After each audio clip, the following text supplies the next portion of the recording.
Okay, நம்ம unit 7ல் GK பார்ட்டில் ஒரு முக்கியமான டாப்பிக்கை நம்ம பார்த்துட்டு வரோம். அதில் ஒன்று தான் இந்த தமிழ்நாட்டினுடைய தொடர்கால கிளர்ச்சிகள், ஆங்கிலத்துக்கு எதிரான தொடக்க கால கிளர்ச்சிகளை நம்ம பார்த்துட்டு வரோம். அதில் பாளையக்காரர்கள் முறையில் எப்படி வந்ததுன்றதை போன வீடியோவில் நான் சொல்லியிருப்பேன். அதுக்கடுத்து அந்த பாளையக்காரர்களில் நிலத்தின் அடிப்படையிலும் இனத்தின் அடிப்படையிலும் 2 விதமாக பிரித்தாங்க. அந்த 2 விதத்தில் முக்கியமான பாளையங்கள்ட்ட சொல்கிறது கிழக்கு பாளையம், மேற்கு பாளையம்.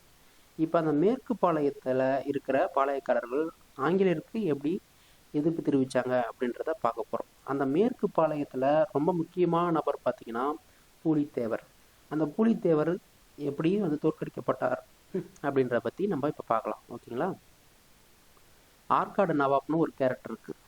ஆற்காடு நவாப் பார்த்திங்கன்னா ஒரு ஆங்கிலேயருக்கு ஒரு சாதகமான ஆள். அவர் வந்து கர்நாடகா போரில் ஈடுபடுறாரு. கர்நாடகா போரில் ஈடுபட்டதால் பெரும் நிதி சுமையை அனுபவிக்கிறாரு. அதனால் என்ன பண்ணுறாருன்னா கடனாக கம்பெனிக்கிட்டேருந்து கடன் வாங்குறாரு. கம்பெனிக்கிட்டேருந்து கடன் வாங்கினா என்ன ஆகும்? அதை திருப்பி கட்டணும்.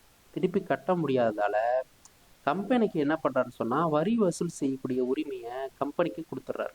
சரிங்களா? வரி வசூல் செய்யும் உரிமையை வந்து கம்பெனிக்கு கொடுத்துட்றாரு. அவங்க என்ன செய்கிறாங்கன்னு சொன்னால் வரி வசூல் திடீர்னு பார்த்தீங்கன்னா இது நாள் வரைக்கும் ஆற்காடு நவாப்புக்கு வரி செலுத்திட்டு வந்த பாளையக்காரர்கள் திடீர்னு கம்பெனிக்கு வந்து வரி செலுத்துறது அவங்கள விரும்பலை. அது மட்டும் இல்லாமல் பாளையக்காரர்கள் வந்து விஜயநகர பேரரசால் ஏற்படுத்தப்பட்ட இந்த பாளையக்காரர்கள் முறை வந்து 60 ஆண்டுகளுக்கு மேலே அவங்க வந்து பாளையக்காரர்கள் வந்து ஆட்சி பண்ணிட்டு வராங்க. திடீர்னு வந்து ஒரு கம்பெனி வந்து தலையேற்றதை வந்து அவங்க விரும்பலை. ஓகேங்களா? அது மட்டும் இல்லாமல் இந்த நிலைக்கு தள்ளப்பட்டதுக்கு முக்கியமான காரணம் ஆற்காடு நவாப் தான். ஏன்னு சொன்னால் ஆற்காடு நவாப் தான் பார்த்தீங்கன்னா வாங்கின கடனுக்காக பல கிராமங்களை அடக்கு வச்சிருக்காரு தமிழ்நாட்டில். ஓகேங்களா? அதனால தான் இவ்வளோ பெரிய பிரச்சனையே உண்டாகுது. ஓகே, 1792 கர்நாடக உடன்பாடு அப்படின்னு சொல்லி ஒரு உடன்படிக்கையை ஏற்படுத்துகிறாங்க. 1792 கர்நாடக உடன்பாடு அப்படின்னு சொல்லக்கூடிய ஒரு உடன்படிக்கையை ஏற்படுத்துகிறாங்க. இந்த உடன்பாடு யார் யாருக்குன்னு சொல்லி பார்த்தீங்கன்னா ஆற்காடு நவாப்புக்கும் ஆங்கிலேயருக்கும் ஏற்படுத்தப்படுது. சரிங்களா? ஆற்காடு நவாப்பும் ஆங்கிலேயர்களும் 1792 ஒரு ஒப்பந்தம் போட்டுக்கிறாங்க. அந்த ஒப்பந்தம் என்ன சொல்லுதுன்னு சொன்னால் ஆங்கிலேயர்கள் வந்து பாளையக்காரர்களிடம் இருந்து வரி வசூலிக்கக்கூடிய உரிமையை அவங்களுக்கு தந்துடுறாரு. சரிங்களா? அதனால தான் பார்த்தீங்கன்னா இப்போ பெரிய பிரச்சனையே இந்த கிளர்ச்சியே ஏற்படுது. ஒரு முக்கியமான காரணம் இது. ஓகே, இதில் பார்த்தீங்கன்னா இந்த இந்த பூலித்தேவரை பற்றி நம்ம பார்க்கும்போது சில முக்கியமான கேரக்டர்கள் இருக்கிறாங்க. அந்த கேரக்டரில் ஒன்று தான் பார்த்தீங்கன்னா கான் சாஹிப். இந்த கான் சாஹிப் என்ன புலித்தேவருக்கு வந்து பிரச்சனையை கொடுத்தாருன்றதை பார்க்குறதுக்கு முன்னாடி அவருடைய இன்ட்ரோ மாதிரி கொஞ்சம் பார்ப்போம். ஓகேவா? ஏன்னா ரொம்ப முக்கியமான ஆள். ஏன்னா இவர் தான் பார்த்தீங்கன்னா பூலித்தேவரை கடைசியில் தோற்கடிக்கிறவர் இவர் தான். அதுக்கு பிறகு சில பிரச்சனை வந்து அதுக்கப்புறம் கேம்பில் வந்து தோற்கடிப்பார். அதெல்லாம் நான் பின்னாடி சொல்கிறேன். ஓகேங்களா? ஓகே, இந்த கான் சாஹிப் வந்து பார்த்தீங்கன்னா கான் சாஹிப்புடைய இன்னொரு பேர் தான் பார்த்தீங்கன்னா யூசுப் கான். கான் சாஹிப்போடைய இன்னொரு பேர் யூசுப் கான். இவருடைய இயற்பெயர் பார்த்தீங்கன்னா மருதநாயகம் தான். இந்த மருதநாயகம் என்ற இவர் புதுச்சேரியில் பணியாற்றும் போது இஸ்லாமிய மதத்துக்கு மாறிறார். இஸ்லாமிய மதத்துக்கு மாறின பிறகு தான் இவருடைய பேர் யூசுப் கான் அப்படின்னு சொல்லி மாறுது. ஓகேவா? ஓகே, இவர் ராமநாதபுரத்தை சார்ந்தவர். ராமநாதபுரத்தை சார்ந்ததால் கொஞ்ச நாட்களுக்கு பிறகு 1752 எட்வர்ட் கிளைவ் தலைமையில் கம்பெனியில் போய் சேர்ந்துறார். ஆங்கிலேய கிழக்கிந்திய கம்பெனியில் போய் சேர்ந்துறாரு. சேர்ந்த பிறகு அந்த கம்பெனி நிர்வாகம் என்ன செய்யுதுன்னு சொன்னால் கம்பெனியில் இருக்கிற இந்திய வீரர்களுக்கு இவரை தலைவராக நியமிச்சிடுறாங்க. அது மட்டும் இல்லாமல் இந்த பாளையக்காரர்கள் அது மட்டும் இல்லாமல் மற்ற விஷயங்களையும் வரி வசூலிக்கூடிய பொறுப்பையும் இவருக்கு தந்துடுறாங்க. ஓகேங்களா?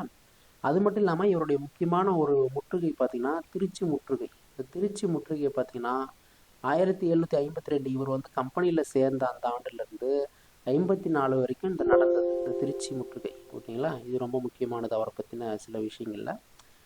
அதே மாதிரி இவருக்கு பொறுப்பு பார்த்தீங்கன்னா 2 மாவட்டத்துக்கு வந்து பொறுப்பு ஆளுநராக வச்சுருந்தாங்க. மதுரை, திருநெல்வேலி. ரொம்ப முக்கியமானது. மதுரைக்கும் திருநெல்வேலிக்கும் இவர் வந்து ஆளுநராக நியமிச்சிருந்தாங்க. எந்த பீரியட் அப்படின்னு சொல்லி பார்த்தீங்கன்னா 1756லேருந்து 1761. ஓகேங்களா?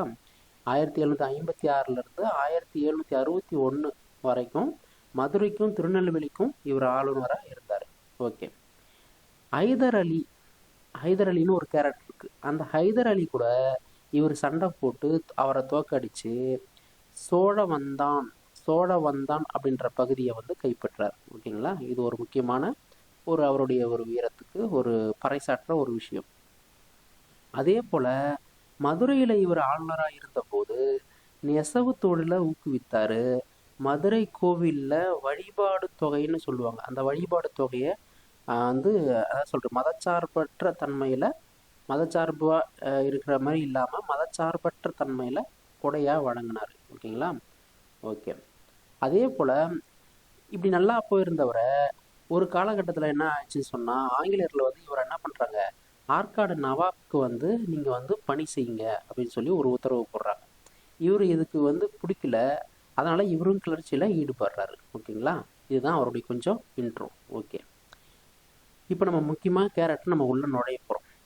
பூலித்தேவர் ரொம்ப முக்கியமான கேரக்டரு. இவரை பற்றின கொஷின்ஸ் நிறைய வரும். ஆங்கிலேயருக்கு எதிரான தொடக்க கால கிளர்ச்சிகளில் தமிழ்நாடு எடுத்து பார்க்கும்போது இவர் தான் முன்னோடி. ஓகேங்களா? இவருடைய காலகட்டம் பார்த்திங்கன்னா 1755லேருந்து 1767 வரைக்கும். ஓகேங்களா? 1755 டு 1767. சரி, இவர் எந்த இடத்துடைய பாளையக்காரன் அப்படின்னு பார்த்தீங்கன்னா நெற்கட்டும் செவல் அப்படின்ற பகுதிக்கு இவர் பாளையக்காரன். ஓகே. இவர் என்ன செய்கிறாருன்னு சொன்னால் இந்த ஆற்காடு நவாப் வாங்கின கடனுக்காக பாளையக்காரர்களுக்கு வந்து பாளையக்காரர்கள் வந்து ஆங்கிலேயருக்கு வந்து வரி செலுத்தணும்னு சொல்லி ஒரு உடன்படிக்கை போட்டாங்க இல்லையா, அதை வந்து இவர் எதிர்க்கிறார். ஆற்காடு நவாப் அதாவது ஆற்காடு நவாப்னு சொல்லக்கூடிய அந்த முகமது அலி தான் அவர் பேர். முகமது அலிக்கும் கம்பெனிக்கும் நான் கப்பம் கட்ட மாட்டேன், அதாவது வரி கட்ட மாட்டேன் அப்படின்னு சொல்லுவாங்க. இந்த கப்பத்துக்கு இன்னொரு பேர் கிஸ்தி அப்படின்னு சொல்லுவாங்க. ஓகேங்களா? கிஸ்தி. ஓகே. இது நான் வந்து வரி வந்து கட்ட மாட்டேன் அப்படின்னு சொல்லி மறுப்பு தெரிவிக்கிறார். அதனால் என்ன பண்ணுறாருன்னு சொன்னால் இந்த மாதிரி இவர் தெரிவித்தது மட்டும் இல்லாமல் இவரை சார்ந்திருக்கிற சில பாளையங்களும் எதிர்ப்பு தெரிவிக்குது. அதனால் என்ன பண்ணுறாருன்னு சொன்னால் இதெல்லாம் கட்டுப்படுத்தணும். ஒரு பக்கம் பார்த்தீங்கன்னாக்கா வீரபாண்டிய கட்டபொம்மனுடைய அப்பாவுக்கு அப்பா இருக்கார் இல்லைங்களா, அவரெல்லாம் வந்து அங்கே பிரச்சனை பண்ணிட்டுருக்கார். அவரும் நான் வந்து கட்ட மாட்டேன்னு சொல்லிட்டு இருக்காரு. அதனால் அங்கங்கே சின்ன சின்ன இடத்துல பிரச்சனை ஏற்படுது, அதை சரி செய்யணும்னு சொல்லி ஆற்காடு நவாப் வந்து பார்த்தீங்கன்னா ஆங்கிலேயர்கிட்ட ஒரு வேண்டுகோள் விடுக்கிறார். எங்களுக்கு சில படைகளை அனுப்புங்க, இந்த கிளர்ச்சியெல்லாம் ஒடுக்கணும் அப்படின்னு சொல்லிட்டு படையை வந்து வேண்டுறார். அப்போ என்ன செய்கிறாங்கன்னு சொன்னால் ஆங்கிலேய அரசு 1755 அந்த கம்பெனி படை என்ன செய்யுது, 1755 500 ஐரோப்பியர்களையும் 200 சிப்பாய்களையும் இவருக்கு உதவி செய்யறதுக்காக அனுப்பி வைக்கிறாங்க. 1755 500 ஐரோப்பியர்களும் 200 சிப்பாய்களும் ஆற்காடு நவாப்புக்கு உதவி செய்ய அனுப்பி வைக்கிறாங்க. இவங்க என்ன செய்கிறாங்கன்னு சொன்னால் மதுரை திருநெல்வேலியில் போகிறாங்க. மதுரை திருநெல்வேலிக்கு நுழையிறாங்க. மதுரை திருநெல்வேலியில் நுழைஞ்சி இவங்க ஆற்காடு நவாப்புக்கு உதவி செய்ய வந்ததால் அங்கே ஏற்கனவே ஆட்சி பொறுப்பில் இருக்கிற பாளையக்காரர்லாம் இவங்களை வந்து ஒரு சந்தேக கண்ணோடையும் ஒரு கிளர்ச்சியை ஏற்படுத்துறத ஒரு முனைப்பாக அமைஞ்சிச்சு. ஓகேங்களா? ஏன்னா இவங்களுடைய அதிகாரத்தில் இந்த கம்பெனி படை வந்து தலையிட்டுச்சு. அதனால் வந்து பாளையக்காரர்கள் வந்து அதை விரும்பலை. அதனால தான் பாளையக்காரர்கள் என்ன பண்ணுறாங்க, கிளர்ச்சியில் ஈடுபடுறாங்க. ஓகேவா? ஓகே, சரி. இது ஒரு பக்கம் இருக்குது. இப்போ இந்த மாதிரி கிளர்ச்சியில் ஈடுபட்டதால் இப்போ இவங்களெல்லாம் அடக்கணும் இல்லையா, அதனால் என்ன பண்ணுதுன்னு சொன்னால் இந்த கர்னல் ஹெரான் அப்படின்னு சொல்கிறவரை கம்பெனி படை வந்து அனுப்பி வைக்குது. கர்னல் ஹெரான் வந்து ஒரு முக்கியமான கேரக்டர். ஓகேங்களா? அந்த கர்னல் ஹெரான் என்ன சொல்லி அனுப்புகிறாங்கன்னா இந்த கிளர்ச்சி செய்கிற பாளையக்காரர்கள்லாம் வந்து நீங்கள் அடக்கணும் அப்படின்னு சொல்லிட்டு அனுப்பி வைக்குது கம்பெனி படை. இவருக்கு வந்து கம்பெனி படை வருது. அது மட்டும் இல்லாமல் ஆற்காடு நவாப் தான் முக்கியமான அங்கே ஒரு நபர். அந்த ஆற்காடு நவாப் என்ன செய்கிறான்னு சொன்னால் இந்த ஹெரான் கூட தன்னுடைய அண்ணனாக இருக்கிற மாபூஸ் கான் இந்த மாப்புஸ் கான்ன்றவரையும் அனுப்பி வைக்கிறார் இந்த கிளர்ச்சி செய்கிறவங்கெல்லாம் அடக்கிறதுக்காக. ஓகே, இவங்க என்ன செய்கிறாங்க, இந்த 2 படையும், அதாவது பார்த்திங்கன்னா கம்பெனி படையை சார்ந்த கர்னல் ஹெரானும் ஆற்காடு நவாபுடைய அண்ணன் மாப்புஸ் கானும் திருநெல்வேலிக்கு அந்த கலவரத்தை அடுக்கிறதுக்கு, அந்த கிளர்ச்சி அடுக்கிறதுக்காக போகிறாங்க. சரிங்களா? போகும்போது மதுரையை வந்து ஈஸியாக கைப்பற்றிடுறாங்க. மதுரை திருநெல்வேலி பக்கம் போகும்போது மதுரையை வந்து ஈஸியாக கைப்பற்றிடுறாங்க. இந்த இந்த பார்த்தீங்கன்னா இந்த கர்னல் ஹெரான் என்ன செய்கிறாரு சொன்னால், அந்த மதுரையை கைப்பற்றி கான் சாஹிப்னு நம்ம ஒரு கேரக்டரை பார்த்தோம்ல, அந்த கான் சாஹிப் என்று சொல்லக்கூடிய அந்த யூசுப் கான் கிட்ட ஒப்படைச்சிட்றாரு. ஓகேங்களா? ஒப்படைச்சிட்டு ஓகே, ஓரளவுக்கு வந்து பார்த்திங்கன்னா அந்த அங்கே கிளர்ச்சியெல்லாம் கொஞ்சம் ஒடுக்கியாச்சு.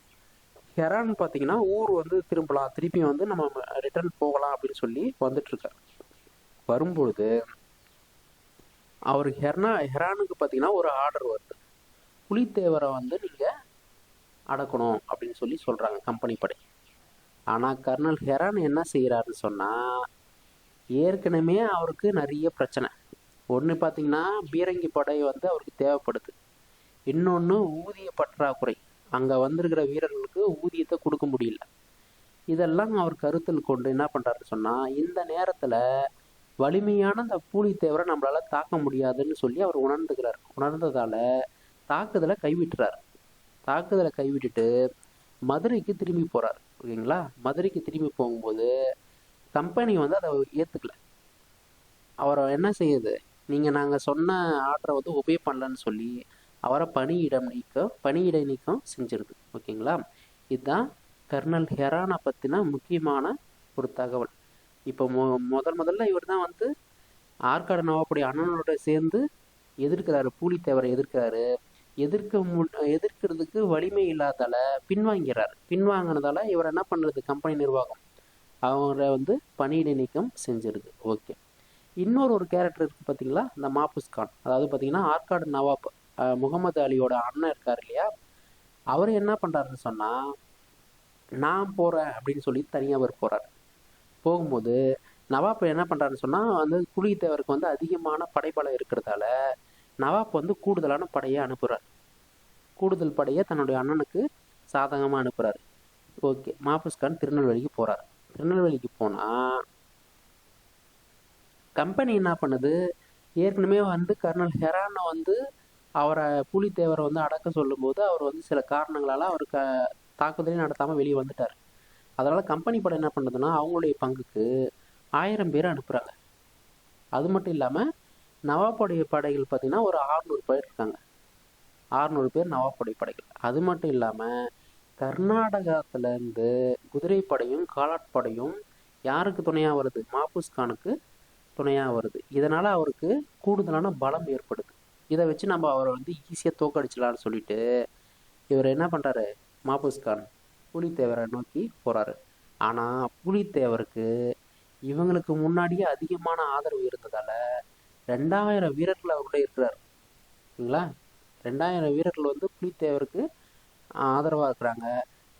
இதுக்கு ரொம்ப முக்கியமான உதவி செஞ்சவர் யாருன்னா திருவிதாங்கூர் மன்னர் தான். திருவிதாங்கூர் மன்னர் தான் பூலித்தேவருக்கு ஆதரவு தெரிவிச்சிருக்காரு. ஓகேங்களா? அதனால் வந்து இவருக்கு அதிகமான படைபலத்தை கொடுத்து ஸ்ட்ராங் படுத்துறாரு திருவிதாங்கூர் மன்னர் வந்து. அப்போ களக்காடுன்ற இடத்துல பார்த்தீங்கன்னா ஒரு போர் நடக்குது. களக்காடு போர் அப்படின்னு சொல்லுவாங்க. அந்த களக்காடுன்ற இடத்துல சண்டை நடக்குது. யாருக்கு, பூலித்தேவருக்கும் மாப்புஸ் கானுக்கும். இதில் யாரை ஜெயிக்கிறாங்க, பூலித்தேவர் வந்து ஜெயிச்சிடறாரு, மாப்புஸ் கான் வந்து தோற்கடிக்கிறாங்க. ஓகேங்களா? இது 2வது நபர். ஹெரான் பார்த்தீங்கன்னாக்கா அவர் வந்து தாக்குதலே நடத்தலை, பின்வாங்கிறார். ஓகேங்களா? அதுக்கடுத்து வர ஆற்காடு நவாபுடைய அண்ணன் வந்து மாப்புஸ் கான் வந்து சண்டை போகிறாரு. ஆனால் அவர் பூலித்தேவரை வந்து தோற்கடிக்க முடியல. சரிங்களா? ஓகே, அதுக்கடுத்து பார்த்தீங்கன்னா இந்த பிரச்சனை நடந்த பிறகு நம்ம தான் ஜெயிச்சிட்டுமேனு சொல்லிட்டு பூலித்தேவர் சும்மா இல்லை. எப்படியும் கண்டிப்பாக இன்னும் சில பிரச்சனைகள் வரும்னு சொல்லி அவர் நினச்சிக்கிட்டு கூட்டமைப்பை ஏற்படுத்தலாம், கூட்டணிகளை ஏற்படுத்தலாம் அப்படின்னு சொல்லிட்டு அவர் ஏற்படுத்துகிறார். அதில் முக்கியமான ஆட்களை தான் நம்ம இப்போ பார்க்க போகிறோம். ஓகே, இதுக்கு முன்னாடி ஒரு சின்ன ஸ்டார்ட்டாக ஒன்று சொல்லணும்னு சொன்னால், ஒரு குறிப்பிட்ட காலத்தில் ஆலம் கான்ன்ற ஒரு முஸ்லீம் மன்னர் பார்த்திங்கன்னா மதுரையை கைப்பற்றுகிறார். ஆலம் கான்ன்ற முஸ்லீம் மன்னர் வந்து மதுரையை கைப்பற்றிருக்கார். கைப்பற்றின பிறகு அதை நிர்வகிக்கிறதுக்காக மியானா, முடிமையா, நபிகான் கட்டாக், மியானா, முடிமையா, நபிகன் கட்டாக், இவங்கெல்லாம் பத்தானிய அதிகாரிகள் சொல்லுவாங்க. அந்த பத்தானிய அதிகாரிகள் சொன்னாக்க ஒரு நிர்வாகம் பண்ணக்கூடிய அதிகாரிகள். ஒரு சில குறிப்பிட்ட இடத்த வந்து இவங்க பொறுப்பில் விடுவாங்க, அதை நிர்வாகம் பண்ணுவாங்க. ஓகேங்களா? இவர் ஆலம்கான் வந்து கைப்பற்றிய மதுரையை இந்த 3 பேருடைய கட்டுப்பாட்டில் விட்டுட்டு போயிடுறாரு. இந்த 3 பேரும் யார் வந்து நிர்வகிக்கிறாங்கன்னு சொன்னால் நவாப் சந்தா சாஹிப் அப்படின்னு சொல்லுவாங்க. நவாப் சந்தா சாஹிப் இவங்களுடைய முகவர் தான் இந்த 3 பேரும். மியானா, முடிமையா, நபிகன் கட்டாக். ஓகேங்களா? இவர் யாருடைய வந்து முகவர்கள் அப்படின்னு சொன்னீங்கன்னா நவாப் சந்தா சாஹிப்பினுடைய முகவர்கள். ஓகேவா? இவங்களுக்கு இந்த 3 பேருக்கு எந்த பகுதியில் பொறுப்பாக போகிறாங்க? மதுரையும் திருநெல்வேலியும் வந்து பொறுப்பாக கொடுக்குறாங்க. மதுரையும் திருநெல்வேலி தான் இவங்க பார்த்துக்கிறாங்க. ஓகேங்களா? ஏன்னா மேற்கு பாளையத்தில் ரொம்ப முக்கியமான பாளையங்கள் இருக்கிற இடம் பார்த்தீங்கன்னா மதுரையும் திருநெல்வேலி தான். திருநெல்வேலி பகுதி தான் அதிகம். சரிங்களா? இந்த கூட்டமைப்பில் இவங்களும் ஒருத்தர். இவங்கெல்லாம் வந்து யாருக்கு ஆதரவு தெரிவிக்கிறாங்க? பூலித்தேவருக்கு ஆதரவு தெரிவிக்கிறாங்க. நவாப் சந்தா சாஹிப் வேற, ஆற்காடு நவாப் வேற, குழப்பிக்கூடாது. ஓகேங்களா? ஓகே. ஆற்காடு நவாப்புக்கு எதிராக இந்த சந்தா சாஹிப்போடைய முகவர்கள்லாம் வந்து பூலித்தேவருக்கு ஆதரவு தெரிவிக்கிறாங்க. அது மட்டும் இல்லாமல் இனத்தின் அடிப்படையில் மறவர்கள் வந்து பாளையத்தை ஆள்றாங்க இல்லையா, அவங்களும் பூலித்தேவருக்கு ஆதரவு தெரிவிக்கிறாங்க. இதில் முக்கியமான பாளையங்கள் பார்த்தீங்கன்னா ஊற்றுமலை, சுரண்டை, தலைவன் கோட்டை, நடுவக்குறிச்சி, சிங்கம்பட்டி, ஊர்காடு, சேத்தூர், கொல்லம்கொண்டான், வடகரை. இந்த பாளையங்கள்லாம் பூலித்தேவருக்கு என்ன பண்ணுறாங்க? ஆதரவை தெரிவித்த முக்கியமான பாளையங்கள். ஓகேவா? ஊற்றுமலை, சுரண்டை, தலைவன்கோட்டை, நடுவக்குறிச்சி, சிங்கம்பட்டி, ஊர்காடு, சேத்தூர், கொல்லம்கொண்டான், வடகரைப்பாளையம். ஓகேவா? அது மட்டும் இல்லாமல் கூடுதல் பலமாக திருவிதாங்கூர் மன்னர் சொன்னேன் இல்லையா, திருவிதாங்கூர் மன்னரும் ஆதரவு தெரிவிக்கிறார். இவருடைய ஆதரவு எந்த காலகட்டத்திலேருந்து எந்த காலகட்டம் வரைன்னு பார்த்தீங்கன்னா 1756 1763 வரைக்கும் இந்த திருவிதாங்கூருடைய சமஸ்தானத்துடைய ஆதரவு பூலித்தேவருக்கு கிடைக்குது. ஓகேவா? ஓகே ஓகே இது பிறகு என்ன ஆகுதுன்னு சொன்னால் இந்த திருவிதாங்கூர் இருக்கு இல்லையா, அந்த திருவிதாங்கூர் வந்து சும்மா ஒன்றும் பூலித்தேவருக்கு வந்து ஆதரவு வந்து தரல. களக்காடுன்ற ஒரு பகுதியை வந்து இவங்களுக்கு திருப்பி தந்துடுறேன். ஏன்னா ஒரு காலகட்டத்தில் பார்த்தீங்கன்னாக்கா அந்த திருவிதாங்கூர் சமஸ்தானத்தில் தான் அந்த களக்காடு இருந்துச்சு. அந்த களக்காடு வந்து பின்னாடி வந்து இந்த பூலித்தேவரால் வந்து அவங்களுடைய வம்சத்தால் அங்கே வந்து போர் செஞ்சு அதை வந்து அவங்க வந்து எடுத்துக்கிட்டாங்க. அதை நான் திருப்பி தந்துடுறேன்னு சொல்லி வாக்குறுதி தந்ததால் தான் திருவிதாங்கூர் வந்து என்ன பண்ணுது? பூலித்தேவருக்கு ஆதரவு தருது. அதே போல் ஆதரவு தந்தவங்களை நம்ம பார்க்கும்போது ஆதரவு தராதவங்களையும் நம்ம பார்க்கணும். ஆதரவு தராதது 2 தான். சிவகிரி பாளையம் ரொம்ப ரொம்ப முக்கியம். சிவகிரி பாளையம் பார்த்தீங்கன்னா பூலித்தேவருக்கு ஆதரவு தரலை. அதே போல் பாஞ்சாலங்குறிச்சி நம்ம கட்டபொம்மன் சொல்கிறோம் இல்லையா, பார்க்க போகிறோம். நம்ம அடுத்த வீடியோவில் நம்ம கட்டபொம்மன் தான் பார்க்க போகிறோம். இந்த கட்டபொம்மன் பாளையத்தை சார்ந்த அந்த பாஞ்சாலங்குறிச்சி இவருக்கு ஆதரவு தரலை. அதே போல் சூழ்நிலையின் காரணமாக உதவ முடியாத நிலையில் இருந்தவங்களை பற்றியும் நம்ம பார்க்குறோம். சூழ்நிலை காரணமாக ஹைதர் அலியும் பார்த்தீங்கன்னாக்கா பூலித்தேவருக்கு ஃப்ரெண்டு தான். அவராலையும் உதவ முடியல. ஏன்னாக்கா இவர் உதவி கேட்ட நேரத்தில் மராத்தியர்கிட்ட சண்டை போட்டிருக்காரு அவர் ஹைதர் அலி. ஓகேங்களா? ஹைதர் அலி வந்து அங்கே சண்டை போட்டிருக்காரு. அதே போல் பிரெஞ்சுக்காரர்களுக்கு பார்த்தீங்கன்னா ஆங்கிலேயருக்கு எதிரி.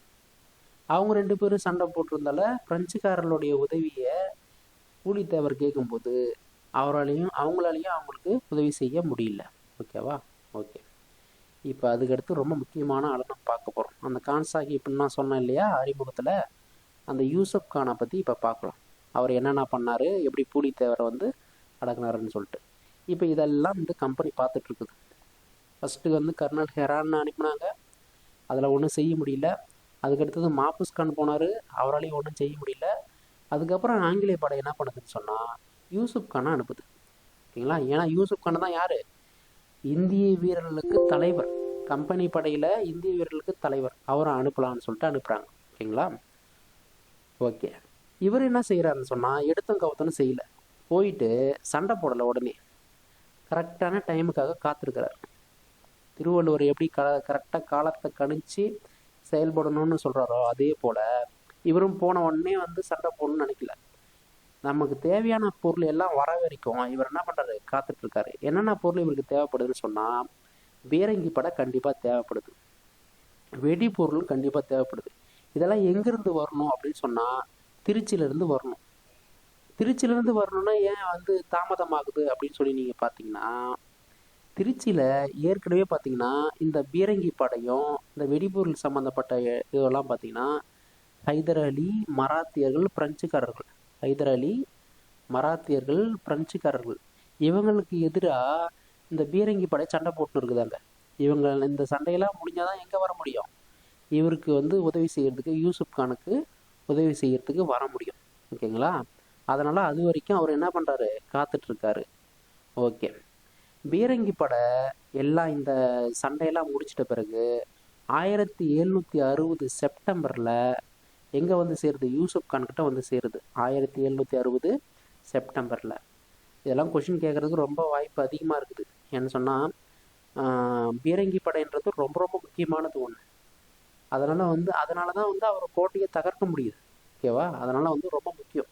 எந்த ஆண்டு பீரங்கி படை யூசுப் கானுக்கு உதவி செய்தது அப்படின்னு சொல்லி கேட்டிங்கன்னா 1760 September. Okay. Okay. Yusuf Khan என்ன பண்ணுறாருன்னு சொன்னால் பீரங்கி படை வந்ததும் கோட்டையை தாக்குறாரு, நெற்கட்டு சேவல் கோட்டையை தாக்குறாரு. எந்த ஆண்டு அப்படின்னு சொல்லி பார்த்தீங்கன்னா 1759. இது கொஞ்சம் ஒரு கான்ட்ரவரியான பிரச்சனை. ஏன்னா புத்தகத்தில் அப்படி தான் கொடுத்துருக்காங்க. 1760 தான் பீரங்கி படையே வருது. அதுக்கு பிறகு தான் ஒரு சண்டை போடுறதா சொல்கிறாங்க. கோட்டையே அதுக்கப்புறம் தான் தகர்க்கிறதுக்கு அவர் முற்படுறாரு. அப்படி பார்த்தீங்கன்னா 1760க்கு மேலே தான் வரணும், இல்லை 1760 இருக்கலாம். ஓகேங்களா? ஆனால் 1759ன்னு புத்தகத்தில் இருக்குது நண்பர்களே. அதனால் நீங்கள் 1759ன்னு கொடுத்த போடுங்க, 60 கொடுத்தாலும் போடுங்க. ஓகேவா? ஏன்னு சொன்னால் புத்தகம் தான் ஃபைனல். கடைசியில் நம்ம அதை வச்சு தான் நம்ம சேலஞ்ச் பண்ண முடியும். எந்த புத்தகமாக இருந்தாலும் ஓகே. ஒருவேளை வந்து வேறு எதனா ஒரு புத்தகத்தில் வந்து 1760 அப்படின்னு கொடுத்துருக்காங்க, இல்லை 61 எப்படி ஒன்றா கொடுத்தா அதை நம்ம எடுத்துக்கலாம். ஆனால் இங்கே புத்தகத்தின் பிரகாரம் 1759 தான் யூசுப் கான் நெற்கட்டு சேவல் கோட்டையை வந்து தாக்குதல் நடத்தினதா சொல்லியிருக்காங்க. இந்த கோட்டையை பார்த்தீங்கன்னா கிட்டத்தட்ட 2 மாதம் நீடிச்சிருக்கு. 2 மாதமாக சேர்ந்து இந்த கோட்டையை உடைக்கிறதுக்கு உள்ள நுழையிறதுக்காகவே போராடிட்டு இருக்காங்க. யார்? யூசுப் கான். 2 மாதம். கேட்கலாம், எத்தனை மாதங்கள் வந்து கோட்டையை வந்து தாக்குதல் நடத்தப்பட்டது அப்படின்னு சொன்னாக்கா 2 மாதம். ஓகேவா? Okay, 2 month. அதுக்கப்புறம் கோட்டையை வந்து தகர்க்கப்பட்டு முக்கியமான கோட்டைகளை வந்து கைப்பற்றுறாங்க. ரொம்ப ரொம்ப முக்கியம். கொஷின் கேட்டிருக்காங்க. என்னென்ன கோட்டைன்னு சொல்லி பார்த்தீங்கன்னா நெற்கட்டும் சேவல் அந்த கோட்டை, வாசுதேவநல்லூர், பனையூர், இது 3 கோட்டையும் கைப்பற்றியிருக்கிறார். சரிங்களா? நெற்கட்டும் சேவல், வாசுதேவநல்லூர், பனையூர், இந்த 3 கோட்டையும் ரொம்ப முக்கியமான கோட்டை. இதெல்லாம் கைப்பற்றியாச்சு. ஓகே. பிரெஞ்சுக்காரர்கள் வந்து ஆங்கிலேயர் வந்து தாக்கியிருந்தால அவங்களுக்கு 2 பேருக்கு சண்டை நடந்தால பிரெஞ்சுக்காரர்கள் அவங்க தோக்கடிச்சிட்டாங்க ஒரு நிலையில். அதனால் பிரெஞ்சுக்காரர்களும் பூலித்தேவருக்கு வந்து உதவி செய்ய முடியல. பூலித்தேவர் என்ன ஆகிறாரு, தோல்வி அடைகிறார். என்ன ஆகிறாரு, தோல்வி அடைகிறார். அதே போல் எந்த ஆண்டு தோல்வி அடைஞ்சார் அப்படின்னு சொல்லி பார்த்தீங்கன்னா, எந்த ஆள் தோற்று போனார், தோற்கடிக்கப்பட்டார் அப்படின்னு சொன்னீங்கன்னா ரொம்ப ரொம்ப முக்கியம். 1761 மே 16. 1761 மே 16. இந்த இயர்லாம் ரொம்ப ரொம்ப முக்கியம் நண்பர்களே. அதனால் வந்து கரெக்டாக டேட்டு, மந்த்து, இயர் 3த்தையும் கரெக்டாக மனப்பாடம் பண்ணி வச்சுக்கோங்க, இல்லை புரிஞ்சுக்கங்க. ஓகேங்களா? கண்டினியூவாக நீங்கள் வந்து இந்த வீடியோ பார்க்கும்போதே உங்களுக்கு ஒரு கதையை தான் சொல்லிகிட்ருக்கேன். அதை நீங்கள் கரெக்டாக ஃபாலோ பண்ணிக்கிட்டீங்கன்னா கண்டிப்பாக நீங்கள் மனப்பாடம் பண்ண வேண்டிய அவசியமே இல்லை. 1760 வந்து பீரங்கி படை வருது. 59 கோட்டை தாக்கப்பட்டதாக சொல்லப்படுது. 1761 தோற்று போயிடுறாரு புலித்தேவர். 1761 மே 16. ஓகேவா? சரி. யூசுப் கான் என்ன பண்ணுறாரு அதுக்கு பிறகு 1761 ஜெயிச்சவொடனே என்ன பண்ணுவாங்க, அதாவது பார்த்தீங்கன்னா அந்த ஆற்காடு நவாப் இருக்காரு இல்லையா, அவருக்கு வந்து யூசுப் கானை வந்து ஜெயிச்சார் இல்லையா, புலித்தேவரை தோற்கடிச்சார் இல்லை, அந்த பகுதியில் அவங்க கூட தான் ஒப்படைக்க வேண்டியதாக இருக்குது ஆற்காடு நவாப்கிட்ட. இது யூசப் கானுக்கு பிடிக்கல. அதனால் செவி வழி செய்தியாக யூசப் கான் வந்து ரகசியமாக பாளையக்காரர்கிட்டே பார்த்தீங்கன்னாக்கா பேச்சுவார்த்தை நடத்துனதா சொல்கிறாங்க. யூசுப் கான் என்ன பண்ணுறாரு, பாளையக்காரர்கிட்ட பேச்சுவார்த்தை நடத்துகிறார். இதை தெரிஞ்சுக்கிட்ட ஆங்கிலேய அரசு அவர் நம்பிக்கை துரோகி அப்படின்ற குற்றம் சுமத்தப்பட்டு அவர் என்ன பண்ணுறாங்க, தூக்கில் போட்டுடுறாங்க. தூக்கிலிடப்பட்ட ஆண்டு 1764. 1764 1764 வரைக்கும் தலைமறைவாக இருந்த பூலித்தேவர் 1764 யூசப் கான் தூக்கிலிடப்பட்ட பிறகு அசம்பாவிதங்கள்லாம் சில நடந்துருச்சு. அதன் பிறகு 1764 மீண்டும் என்ன பண்ணுறாரு பூலித்தேவர் நெற்கட்டும் செவலை வந்து கைப்பற்றார். நெற்கட்டும் செவலை வந்து 1764 மீண்டும் கைப்பற்றுகிறார். கேட்கலாம் கேள்வி, யூசுப் கான் இறந்த பிறகு, அதாவது 1761 பூலித்தேவர் தோற்கடிக்கப்பட்ட பிறகு மீண்டும் எப்போ வந்து திருப்பியும் வந்து நெற்கட்டும் செவலை வந்து கைப்பற்றினார் அப்படின்னு சொல்லி கேள்வி கேட்டாங்கன்னா 1764. 1764 ஆங்கிலேய அரசு சும்மா இருக்குமா? அவங்க என்ன செய்கிறாங்க, கேப்டன் கேம்பல், இவர் தான் கடைசி ஒரு நாயகன், இவர் தான் கடைசி ஹீரோ. கேப்டன் கேம்பலை அனுப்பி வச்சு 1767 பூலித்தேவரை தோற்கடிச்சு திருப்பியும் நெற்கட்டும் சேவலை வந்து கைப்பற்றுகிறாங்க. அதன் பிறகு பூலித்தேவர் தலைமறைவு வாழ்க்கை வாழ்கிறாரு. தலைமறைவாகவே இருந்து செத்தும் போயிறார், இறந்துறார். ஓகேங்களா? ஓகே. இவர் இறந்த பிறகு நிறைய பேர் வந்து பார்த்திங்கன்னா பூலித்தேவருக்கு ஆதரவு தெரிவிச்சிருந்தாங்க இல்லையா, அவங்களாம் என்ன செய்கிறாங்க, கொஞ்சம் கொஞ்சமாக நைஸாக நழுவி ஆங்கிலேயருக்கு ஆதரவு தராங்க. அதில் முக்கியமாக சொல்ல போனால் திருவிதாங்கூர் அந்த மன்னர், அவர் பார்த்தீங்கன்னாக்கா திருப்பி வந்து ஆதரவு யாருக்கு தராரு, ஆங்கிலேயருக்கு தந்துடுறாரு. சேத்தூர், ஊத்துமலை, சுரண்டை இவங்கெல்லாம் என்ன பண்ணுறாங்க, வெற்றி பெற்ற ஆங்கிலேயர் பக்கம் சாஞ்சிட்றாங்க. ஓகேங்களா? சொல்லப்போனால் துரோகம் பண்ணிடுறாங்கன்னு வச்சுக்கோங்க. ஓகேவா? ஓகே. ஏற்கனவே நம்ம பார்த்துருப்போம் 1759 யூசுப் கான் படை வந்து நெற்கட்டு செவலை வந்து தாக்குச்சு, கோட்டையை தாக்குச்சின்னு சொல்லி பார்த்தோம் இல்லையா. அந்த இடத்துல இன்னொரு விஷயம் சொல்கிறாங்க, அந்த நல்லூர் அப்படின்ற ஒரு பகுதியில் பூலித்தேவரை தோற்கடிச்சதா சொல்கிறாங்க. அந்த 1759 கோட்டையை தாக்குறாங்க இல்லையா, அந்த நல்லூர் என்ற இடத்துல சண்டை நடந்ததாகவும் அந்த இடத்துல பூலித்தேவர் வந்து தோற்கடிக்கப்பட்டதா சொல்லுது இந்த கூட்டுப்படையால். இந்த கூட்டுப்படை வந்து பூலித்தேவரை தோற்கடிக்குது. 1761 நம்ம ஏற்கனவே பார்த்துட்டோம். 1761 அவர் பூலித்தேவர் தோற்கடிக்கப்பட்ட பிறகு நவாபுக்கு வந்து நெற்கட்டும் சேவலை வந்து கொடுத்துட்றாங்க ஆங்கிலேய அரசு. ஓகேவா? ஓகே. இதில் இன்னொரு முக்கியமான சொல்ல போனால் புக்கெலாம் இல்லை, புத்தகத்தில் வந்து இந்த விஷயம் இல்லை. இந்த திருவிதாங்கூர் மன்னர் சொன்னேன் இல்லையா, அவர் பேர் பார்த்தீங்கன்னா மார்த்தாண்ட சேகரன். ஓகேவா? ஓகே நண்பர்களே, இது ரொம்ப உங்களுக்கு பிடிச்சிருக்குன்னு நீங்கள் நம்புகிறேன். திரும்பவும் இதை நல்லா கேளுங்க.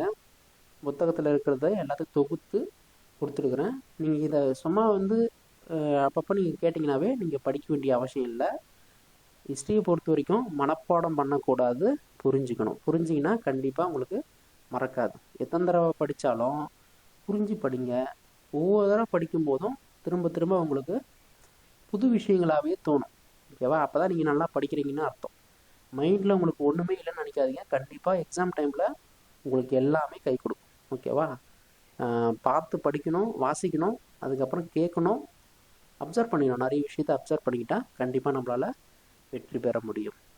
தேங்க்யூ. அடுத்த பார்ட்டில் நம்ம வந்து அதுக்கடுத்த பாளையத்தில் ரொம்ப முக்கியமான நபரான கட்டபொம்மனை பற்றி நம்ம பார்க்கலாம். ஓகேவா? தேங்க்யூ.